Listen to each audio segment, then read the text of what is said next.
Irmão Jamil. Pode falar. Amém, Jesus. Contigo agora. Deus abençoe, amado. E vamos lá comentar um pouquinho sobre esse chamado de Pedro aqui, né? Ao serviço, né? Em 1 João 21, lá do 15 ao 21, né? O Senhor vai fazer uma conversa mais íntima com Pedro, né? E ele faz a seguinte pergunta, né, para Simão. Aqui no versículo 15 ele fala, né, parte C. Simão, filho de João, me amas mais do que este? E Pedro responde, né, sim, mestre. Sim, Senhor. Tu sabes que eu gosto muito e disse, né? Então, apacenta as minhas ovelhas, né? Porque, qual que foi o intuito dessa pergunta, né? Você me ama? Perguntou 3 vezes. Pedro sabia, porém, Jesus queria que ele olhasse para dentro, né? A intenção do coração. Muitas das vezes, o Senhor não quer que a gente apenas fale, né? Fala assim, não, eu vou fazer, eu vou entrar, mas ele quer ver a intenção, né?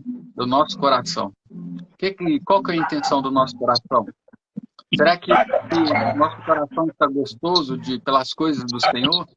Será que o nosso coração, né, está disposto? Qual que é a intenção do nosso coração? Muitas passagens na Bíblia o Senhor nos ensina, né? Até o mandamento, né? Um dos 4 mandamentos horizontal, ele fala, né? Que amar a Deus de todo coração, de todo o vosso entendimento, de toda a vossa alma, né? Então, o Senhor avalia as motivações, né?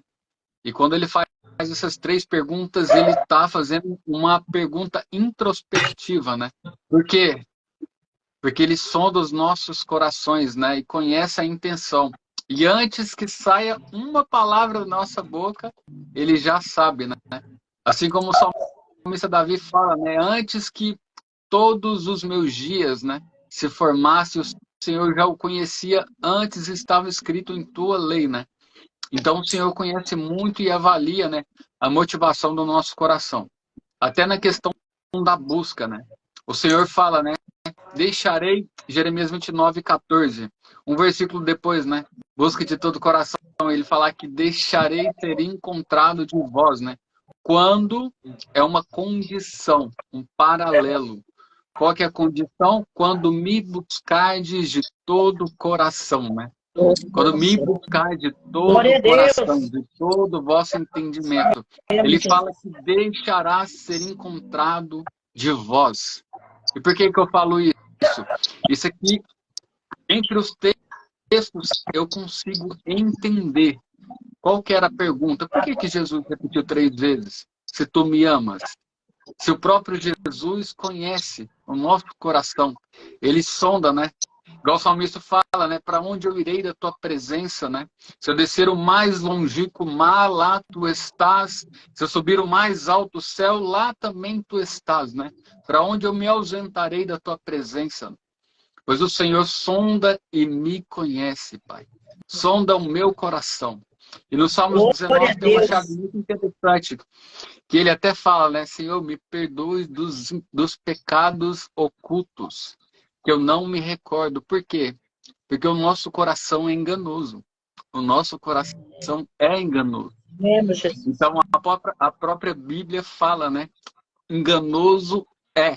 Ela não fala que, às vezes, ela afirma que é o coração do homem. Então, a gente é muito ruizinha. A gente é só a misericórdia, a graça, que a gente se vê manifestando todos os dias na nossa vida. Então, muitas das vezes, o Senhor vai fazer 3 perguntas. E, por incrível que pareça, pode ser a mesma pergunta. Para quê? Qual propósito e finalidade? Para a gente alinhar coração, mente e espírito. Por que isso? Para que esteja alinhado, né? Então, o homem mais sábio, para mim, Salomão, conforme a Bíblia nos orienta, nos ensina, né?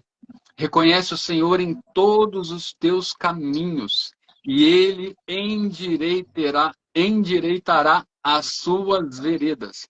Veredas é a mesma coisa que caminho e coisa. Então a gente tem que reconhecer todos os nossos caminhos para que ele endireite, né? E, por incrível que pareça, há um paradoxo, né? Uma aparente contradição quando muitas pessoas falam, né, que Deus escreve certo por linhas tortas. Negativo.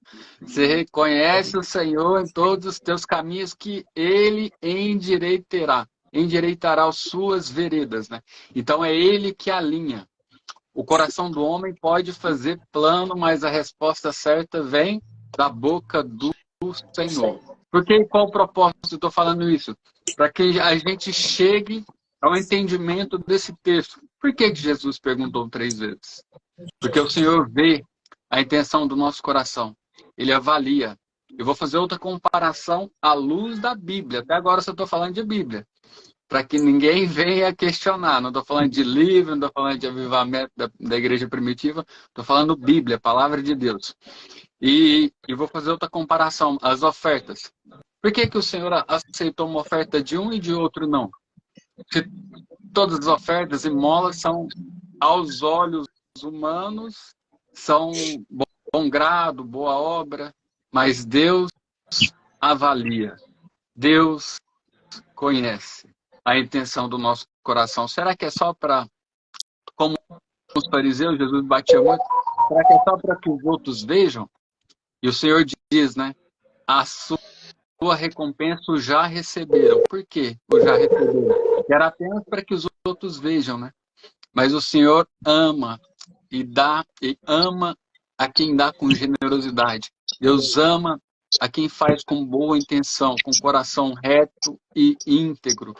E ele fala, né, que um coração quebrantado, reto e justo, ele não desprezará. Porque ele ama, né, entender a nossa motivação. E essa graça, essa supremacia do amor não tem igual. Então, por que Jesus faz essas 3 perguntas para Pedro? Para alinhar sua intenção e motivação. Jesus sabia que Pedro amava e ele era muito explosivo, né? Pedro costuma dizer que Pedro falava pensando e pensava falando. Ele era muito explosivo e por diversas vezes a gente vê isso. Mas também foi um dos principais a reconhecer o Cristo, né? A manifestação, a revelação, né, de Deus. E um dos textos bíblicos que me mexe muito com o meu coração é, o Pedro fala para Jesus, para quem iremos ou para onde iremos, se só tu tens a palavra de vida eterna. Se só tu tens a palavra de vida, a palavra que quebra toda maldição de ansiedade, a palavra que quebra toda depressão, a palavra de onde chega cura.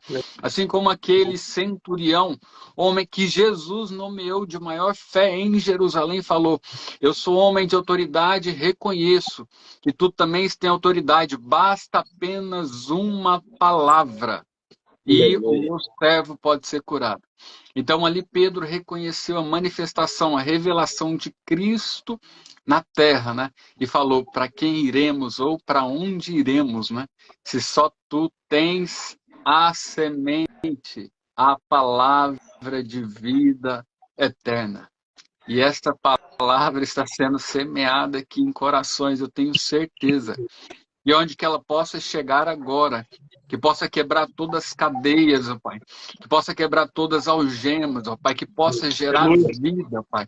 Onde o coração foi ferido, ó Pai, essa palavra possa transformar, germinar com amor, com esperança, com virtude e fé. A palavra de Deus é linda, às vezes nem consiga me ver, mas só de ouvir está gerando fé, porque a fé vem por ouvir e ouvir a palavra de Cristo. Então essa é a palavra viva, o pão que desceu do céu. Aleluia. Que possa te encontrar agora. Às vezes, se tiver algum espírito de tormento, essa palavra é viva e eficaz. Ela é poderosa para quebrar todos os grilhões. Essa palavra é poderosa para restaurar e gerar vida e vida em abundância.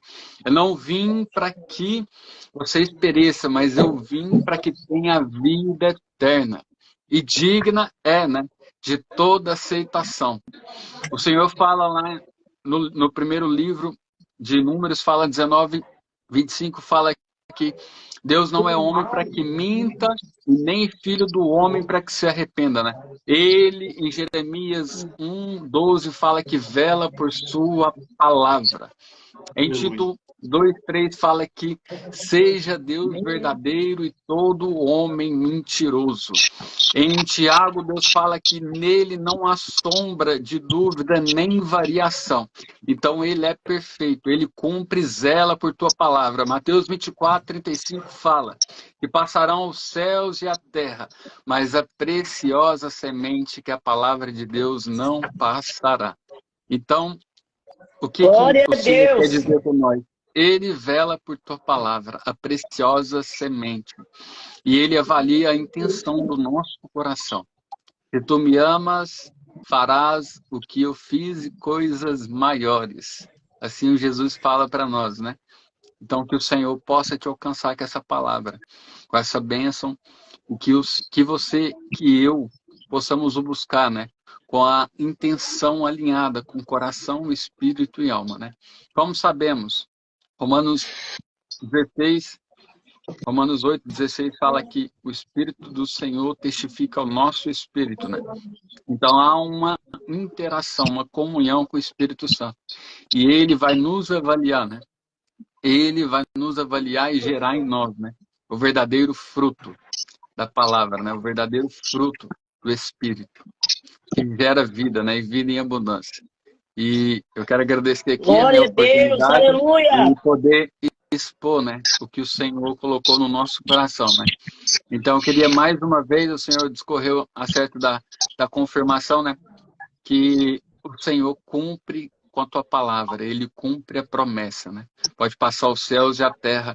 Muitas das Glória a vezes Deus. você fala assim, ó, Deus me esqueceu, Deus na minha vez vai falhar. Não, ele nunca perdeu uma guerra. De Gênesis a Apocalipse, ele é Senhor dos exércitos. Ele é o Rei dos reis. E não te esqueceu. Ele cumpre promessas. Amém, amado? Deus abençoe.